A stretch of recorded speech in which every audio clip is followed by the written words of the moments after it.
Okay, welcome everybody to the CFIP training module for June 2019. Today's topic is going to be means of egress. Now, a couple of things that we want to go over here real quick is keep in mind this presentation is meant to be a general overview of the topic of means of egress and not all-inclusive. It's just a rough rule of thumb sort of thing for a lot of things you guys are going to run into. It is not intended to be all-inclusive. There are a few exceptions to some of the materials herein contained. There are a couple of code references in this presentation that you may want to make note of, so you might want to get something to write on and write with so that you can write down those code sections and you'll be able to find them in the long run a little bit quicker. So let's dive right into means of egress. Our objectives today are simply to familiarize students with three elements of the means of egress system and familiarize students with common means of egress violations. Again, not all inclusive, but some of the more common ones that we see. Our enabling objectives are: 1, students will be able to define the three elements of means of egress system. Students will be able to accurately calculate the occupant load for a given area. Students will be able to determine if the number of exits provided meet fire code or not. And students should be able to identify some of the more common exiting violations. So first off, we've got to go over some definitions. What is a means of egress system? What do we mean when we talk about a system? Well, the system is a continuous and unobstructed path of vertical and horizontal egress travel from any occupied portion of the building or structure to a public way. Means of egress consists of three separate and distinct parts: the exit access, the exit, and the exit discharge. So, what is an exit access? Well, that's the portion of the system that leads from an occupied portion of a building or structure to an exit. So these are your aisles, your hallways, stairs, ramps, that sort of thing that, again, allow people a means to travel from point A to point B being the exit itself. So that, of course, begs the question, what is the exit? Well, that's that portion of the means of egress system between an exit access, between the hallways and the pathways and the aisles, and the exit discharge or public way. Exit components are generally your doors and your openings.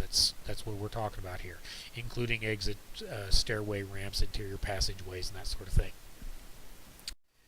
So what then is the exit discharge? Well, the exit discharge itself is the portion of the exiting system that is between the termination of the exit and the public way. Generally, this is on the exterior of the structure. So once you have gone through the door that leads to the outside, now how do you get to a public way? Examples of this are, your sidewalks, your paths, concrete, asphalt, these sorts of things that lead people away. It's kind of interesting to note that it can't be just plain old ground and grass. You can't have an exit that exits and discharges out into just a grassy field or a yard or something along those lines. So here again, review already. Three exit components are your exit access, the exit itself, and the exit discharge. So we got to have means of continuity for all of these various things. The path of egress travel along a means of egress shall not be interrupted by building elements other than the means of egress components.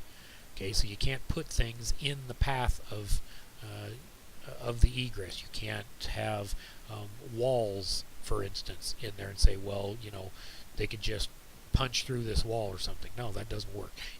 The doorways, which are part of the exiting path, and archways, things like that are okay, but again, there's certain things that they've got to meet here. We'll talk a little bit more about that in just a second. Obstructions shall not be placed in the minimum width or required capacity of means of egress components. So if a hallway is required to be, let's say, 4 feet wide, and it is only built to 5 feet wide, but then they turn around and put carts and cabinetry and things of that nature in the hallway and narrow it back down to 3 feet wide, it's now not wide enough to meet the exiting requirements. So you can't do that. Minimum width or required capacity of means of egress system shall not be diminished along the path of egress travel. Again, these are out of the code book, but they say very similar things here. Another good example of this might be what we see at the hospital a lot. The hallways are extra wide hallways, but over time they tend to get cluttered and clogged up with crash carts and robo-nurse and little monitoring stations and the nursing stations that they can go put vitals in and information, into systems, into people's charts and things like that, and so they get cluttered, and which is okay as long as the minimum width doesn't get infringed upon. If the hallway is extra wide to start with, you may be okay, but these are things that you got to kind of watch for and use good judgment on. Okay, as most of you know, we've got to talk a little bit here about occupant load. So as most of you know, occupant load is based on the way the space is used. Do not confuse this with the occupancy classification of a business or a structure. A theater, for instance, is classified as an assembly occupancy, an A occupancy, whereas a dentist office would be classified as a B occupancy because it's a business. Okay, so that is the occupancy classification, and we'll talk more about that later on in another module sometime, but don't let that confuse you with occupant load, because a given occupancy classification, the occupant load can have several different occupant loads based on how that space is being used. And we'll talk about that more here in just a second. A good example of this might be like a restaurant. Like I said, a given occupancy classification can have more than one type of area use.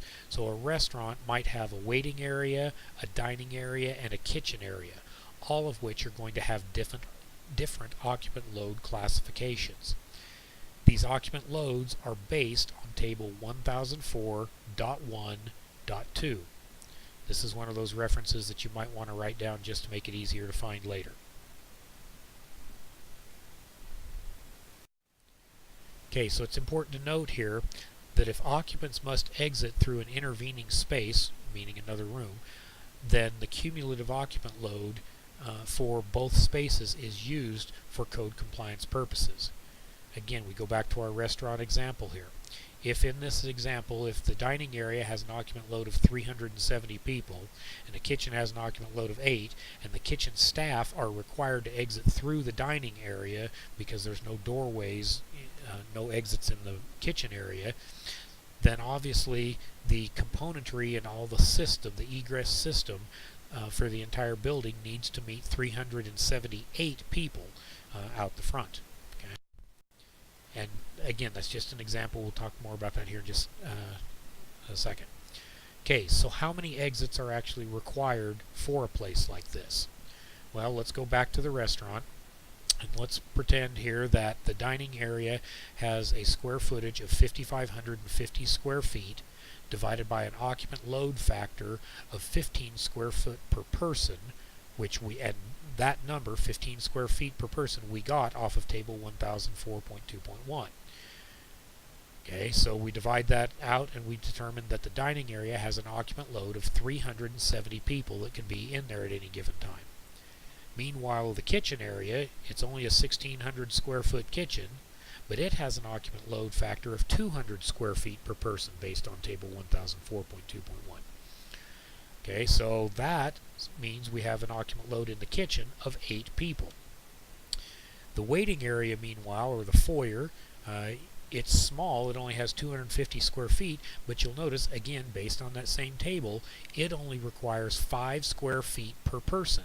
So the occupant load of only 250 square feet is as high, in this example, as 50 occupants, whereas a kitchen, which is much larger at 1,600 square feet, can only have 8 people in it.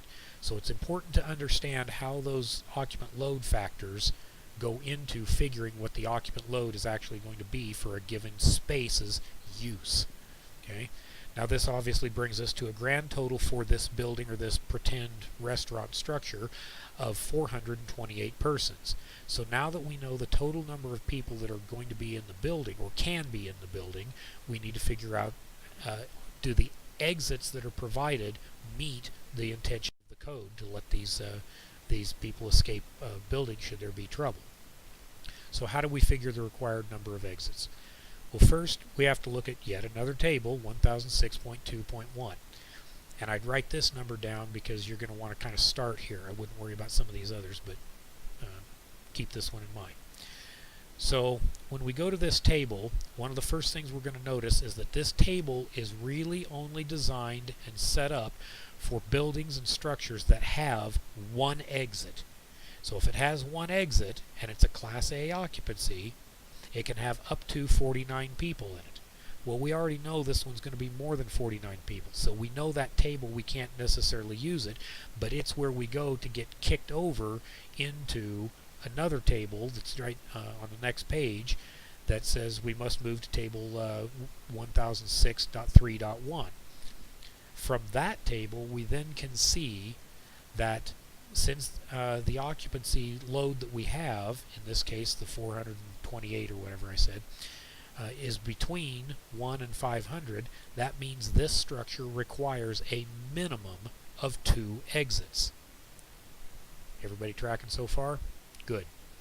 So, a rule of thumb for you guys, because again, the structures that you're being assigned at this point of our CFIP program, you shouldn't have to worry about this too terrible much, but we want you to understand how this is calculated and how it's figured so that you can use good judgment in determining, has a structure been altered or modified from what it may have originally been, and do the exiting requirements, are they still met by what is present at the structure.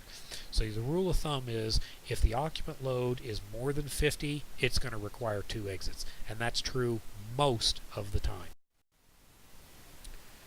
Okay, so let's talk a little bit about, we know that's got to have 2 exits. Marvelous. How big do those exits have to be? Well, in our example here, again, we know that there's 2 exits required. One code, in this case 1005.5, tells us that each exit must be able to carry 50% of the total occupant load. Well, our total occupant load is 428, so 428 divided by 2 leaves us with 214 people. So each one of these exits needs to have the capacity to get 214 people through it. Okay, 1007.1.1 says that the exits must be at least half the overall diagonal of the building from one another. This prevents them from simply putting 2 doors or 2 exits right next to one another in the front of the building and saying, there, I've got the number of exits that I need. The exits need to be spread out because you'd still have the same problem of all these people, all 428 people, trying to go out the same general area, and thus they can't exit as fast. So that's something that you got to be looking at too. Are the exits spread out as far as they need to be? Okay, great. So we know that we've got to have 2 exits, and we know we've got to have them spread out. But how big do they have to be? Are single doors appropriate, or are double doors appropriate? Well, not unlike the simple fact that larger diameter fire hose can carry more water than a smaller diameter fire hose for a given pressure and length and all that kind of stuff, it stands to reason too that wider exits can handle more occupants through them than narrow doors can. So one of our other codes here, 1005.3.2, states that a load factor of 0.2 per occupant is used to figure the exiting capacity. Now again, I want to point out that this is only for single level buildings, ground level buildings. When you start talking about going up in multiple stories and things like that, the load factor changes a tiny bit. But again, you guys shouldn't have to worry about that. As a general rule, it goes up to 0.3. But you guys shouldn't have to worry about that right now for most of your buildings and structures that you've been assigned to inspect. So therefore, each of these 2 exits, for our example, would need to have an exit width of 42.8 inches. And again, we get that by taking 214 persons, because that's half the capacity for our exit, or overall exits. So 214 persons through an exit times this 0.2 occupant factor gives us 42.8 inches. So they need 42.8 inches of width of exiting capacity. Well, since most doors, standard doors, are 36 inches wide, what you're probably going to see here is that they would need to have double doors for each of the two exits in this example. Now, understand that if they have an extra wide door, let's say they have double doors at the front of the building, the main entrance, and their second exit in this case, which is located the appropriate distance in the back or back corner or something like that, but they put a 48-inch door in there. Yes, there's only one door, but 48 is obviously wider than 42.8, therefore it meets the exiting capacity. So watch out for that. An example of this would be when they use the ramps at the top of the mini dome. Those doors are obviously very, very wide, and therefore they've got a tremendous amount of exiting capacity with just by opening the overhead doors. But again, there's only the one door, obviously. Alright, so we've talked about the exit access ways, the aisle width and stuff that like that a little bit. Aisles have to be 36 inches.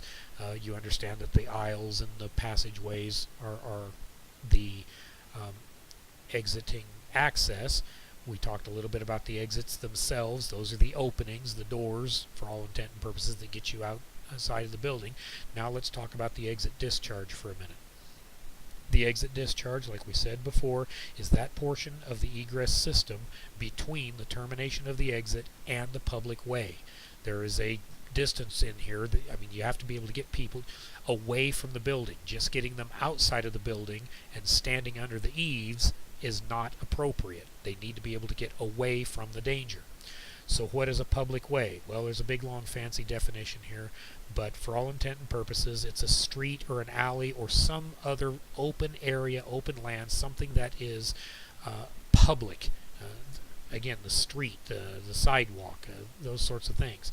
There's a couple of exceptions that we're going to talk about here where you could actually, if it is large enough, exit people into a courtyard, for instance, that is still a contained area and not public. But the rule of thumb is that when people evacuate a building, they must be able to get at least 150 feet away from the building. Most of the time that's going to be into a public way. There are a few exceptions. The first one that comes to mind are prisons. Obviously, they want to be able to allow the inmates, if there's a problem, allow the inmates to exit the building, but they still want to keep them contained within the yard. So the yard is big enough and fenced and all that kind of stuff so that it's A, secure, but B, it's big enough so that it meets this requirement and the inmates can actually get away from the building far enough and yet still be contained and not be in public due to the secure nature of the facility. So let's talk real briefly here about some exiting violations, some common exiting violations that you're liable to run into. And again, I want to stress to you, these are not the only ones we want you looking for, but these are some common ones that you're going to find. Some of them are that the exit paths are obstructed or narrowed. And again, this is where wide hallways wind up being turned into narrow hallways for any number of reasons. Whether maybe it was done by remodeling that did not get a building permit and did not go through the permitting process and therefore it did not get caught. It might be because things have been installed in there. Again, I use the example of the hospital where suddenly they put a crash cart out there and then they start storing wheelchairs and gurneys and robo-nurse and all kinds of other things in the hallway, and suddenly the pathway gets very, very narrow. Kiosks, things like that that get installed after the fact can narrow down the hallways, and that's a potential problem. Now, in the example of the hospital, keep in mind that something like the food service cart, when they're delivering the meals to the patients, that doesn't count. That's a temporary thing. They're not storing that cart there. But the crash cart, which sits there 24 hours a day, 7 days a week, it is being stored there. So that's something that, if it's causing an exiting violation, needs to be noted and corrected, whereas the food cart is a very temporary thing and therefore would not be part of a fire code violation necessarily.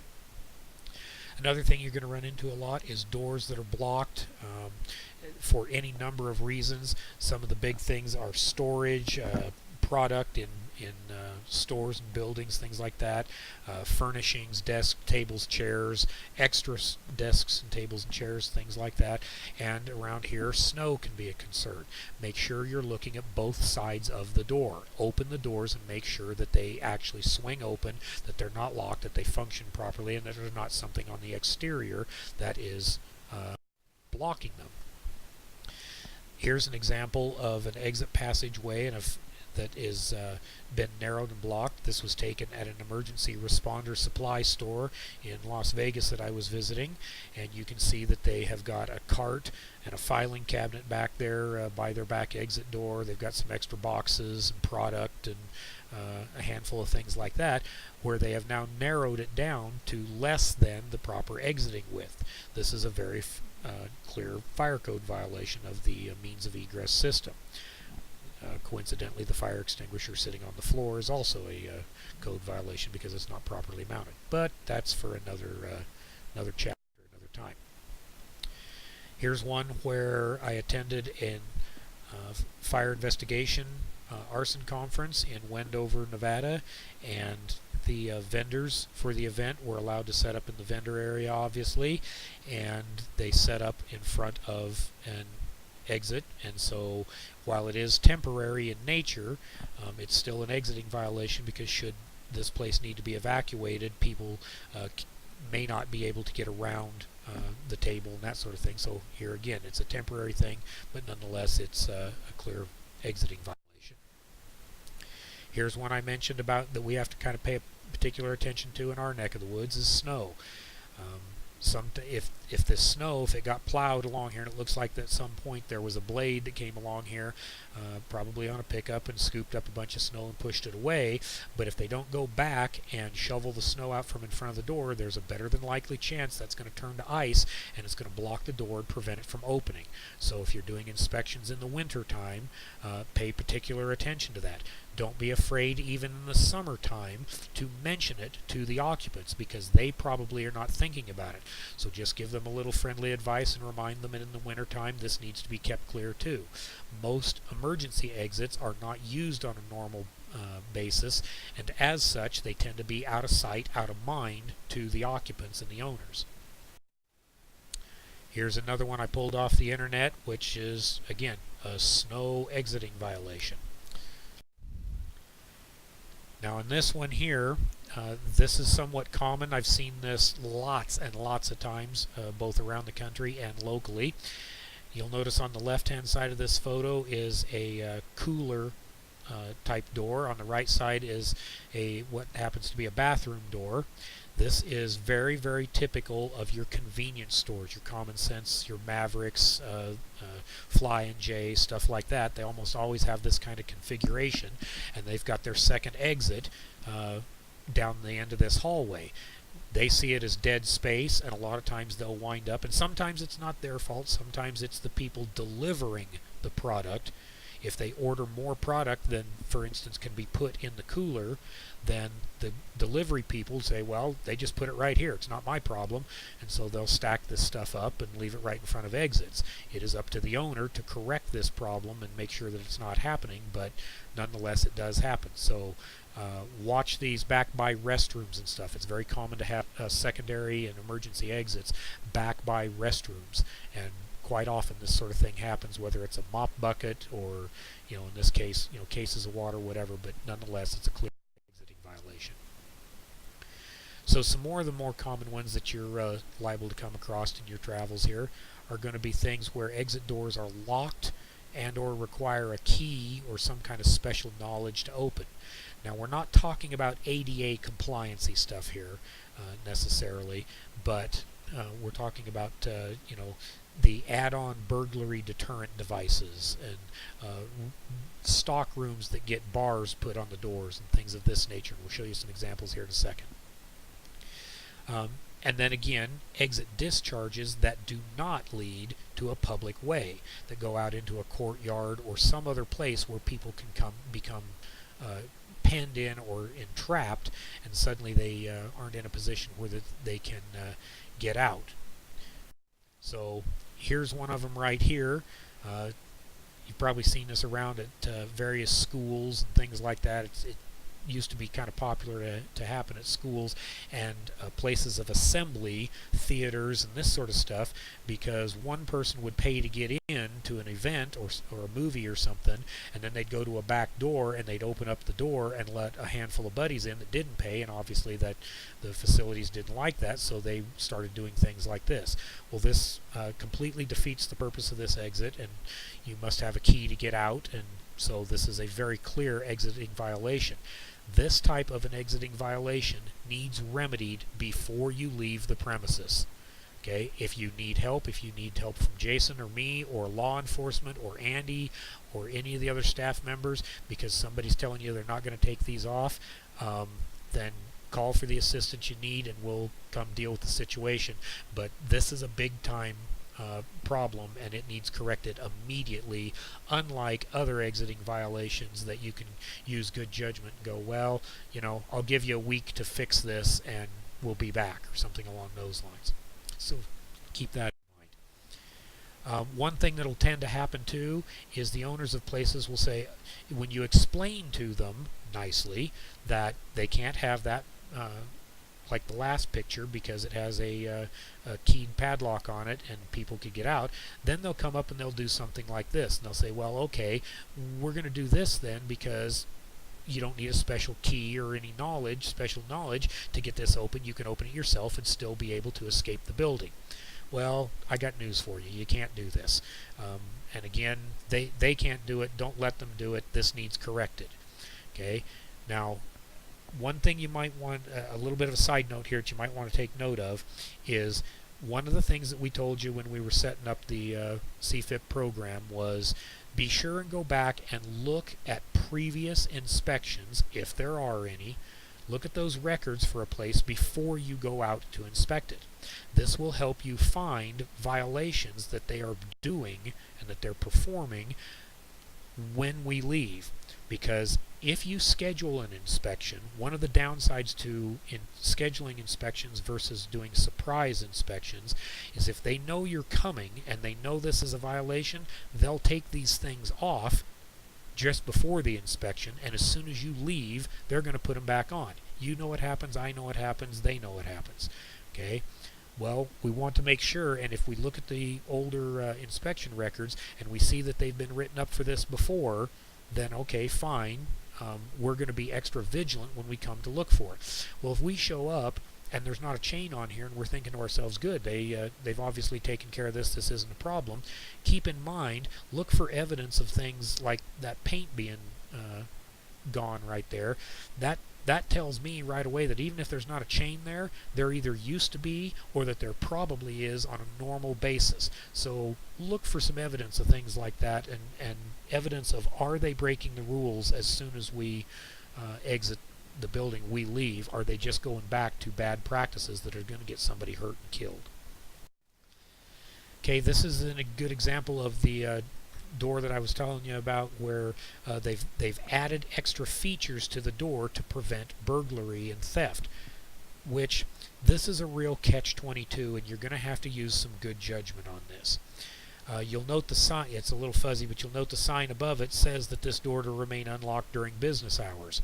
Okay, great. Well, that's because during business hours it has to be unlocked because it is a designated exit. They've got their alarm pull station to the left of the doorway, their fire extinguishers mounted properly and all that. But just looking at this picture, and this is one I pulled off the internet, I don't know where it came from, but just looking at this picture, I am going to guess that once again this is an exit that is one of those out of sight, out of mind sort of things. They've got trash and boxes and tables and stuff set up in front of it. It's obviously too narrow. They don't use it on a regular basis. They don't use it on a daily basis. So the likelihood that they take those boards off of there and unlock the door like they're supposed to during business hours is slim to none. So you need to use some real good judgment on this and decide for yourself, and potentially go back and figure the occupant load. If this is the back door in a small mom and pop restaurant that only seats 20 people out front, and there's only 3 cooks in here and 1 hostess slash waitress that runs the rest of the facility, you add all that up and you can see that they're below the 49 person occupant load limit that was in table 1006-1, I believe it was, for single level structures, which tells us that they don't really need this exit as an exit. But because it's here, because it's labeled as an exit, because it's marked as an exit, because it's got the pull station at the exit point like it's supposed to, because the fire extinguisher's there, they have to go ahead and use it as an exit. Therefore, it must be unlocked and unbarred during business hours. I use some good judgment. If they say, well, can we put these back on when we close at night? Yeah, in all likelihood, probably not a too big a deal. We appreciate why they're there, because maybe this leads to a dark alley or someplace that's not well lit, and they've had burglary problems in the past. Okay, fine enough. As long as the building is not occupied, it's not a big deal. And if they do that and they do it religiously, then that's fine. The problem is how do we catch them at that? So here again, that's back where I say sometimes there are some downsides to scheduling inspections. Sometimes surprise inspections are a little bit better to do, but they have their downsides as well. Okay, sometimes exits are blocked with good cause. Here we can see that this exit has obviously been blocked both with barricade tape on the inside and the board on the outside so that people can't go out it and fall into what is very clearly some kind of construction that's going on out here and get injured. Again, that's fine. A couple of the things that we want to consider is it marked appropriately on the inside? Okay, great, it is. But let's say that this is some kind of a movie theater. I don't know where this photo was taken. But let's say it's some kind of a movie theater or a place of assembly, and there are 3 other doors along this wall that are all exits, and all 4 of them total then are all blocked off because of whatever construction's going on out here. Again, it's fine that they blocked them temporarily due to the construction and that sort of thing. The problem is, particularly if this is an assembly occupancy, and the occupant load is, let's say, 500 people, and these 4 doors make up 50% of the exiting capacity, you now can't have 500 people for at events inside this facility while this construction is going on and while these doors are blocked, because you don't have the exiting capacity for 500.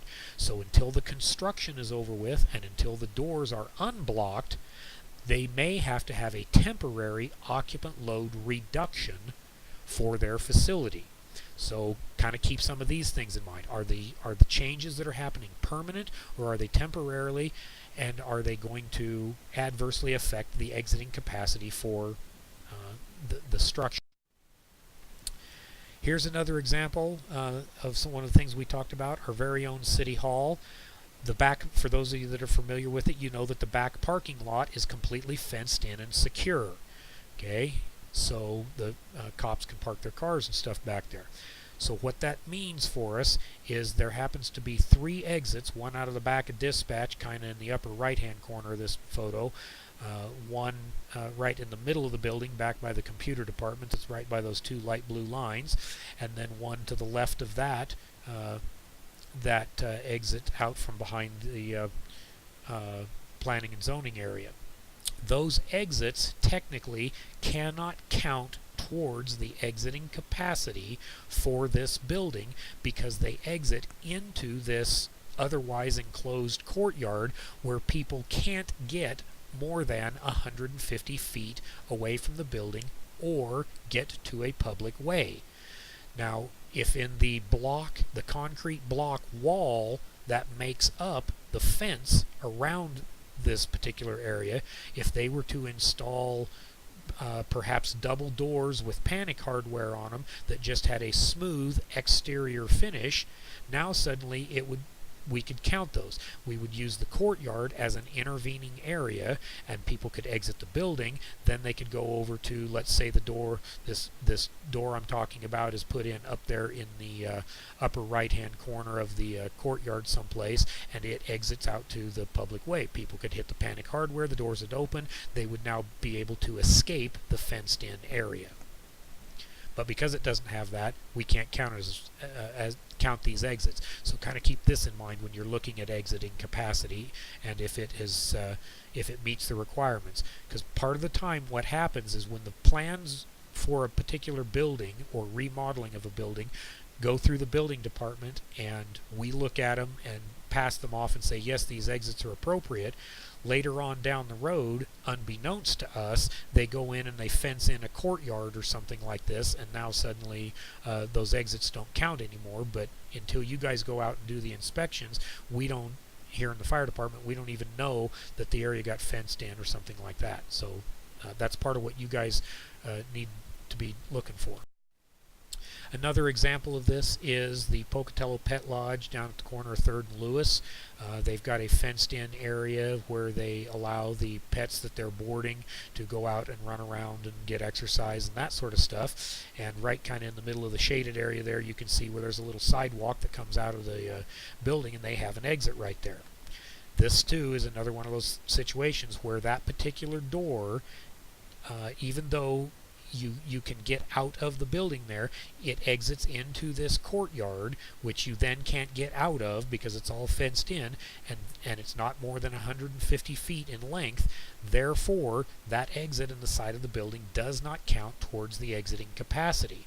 And when this building was put in and remodeled, they needed 2 exits, and they didn't. I didn't let them count this one, and they had to take down the exiting sign on the inside, because you cannot label an exit as a doorway. Excuse me, you can't label a doorway as an exit if it is not an exit.